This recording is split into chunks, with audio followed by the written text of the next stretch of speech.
omuntu yenna ayisa amaaso mu Honorable Kyagulanyi kyoyogerako bato kimanyi. Omwami oyo ayina amaanyi. Ensi emwagala. A fact. Kati gwosobola okunoonya obunafu bwe ewalala ne ku kyamaanyi n'okuba n'obuwagizi n'okwagalwa awo tosala. This gentleman is loved.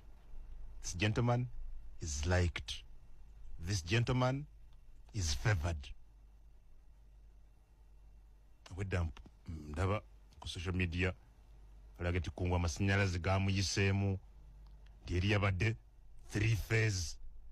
Tikungu yalabiseko ng'atudde matiritiri mu ntebe nawankubadde si bituufu kubanga sure yatambudde bulungi era buli kimu kyatambulidde ddala bulungi nnyo.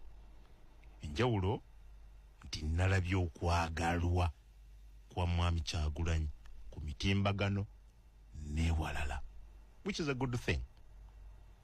Kati ebisigadde biri gye muli, tulinde bulinzi. Naye nze nga bulijjo nakoze omulimu gwange nga munnamawulire, and I think I had a good show. Wedda ndaba nga Tikungu yabadde akankana. Teri kukankana kwamu. I did my show as a host. Nabadde nteeseteese okufuna mu Mwami Kyagulanyi ku lw'abalabi. I think I scored and I achieved it. Ebisigadde birala.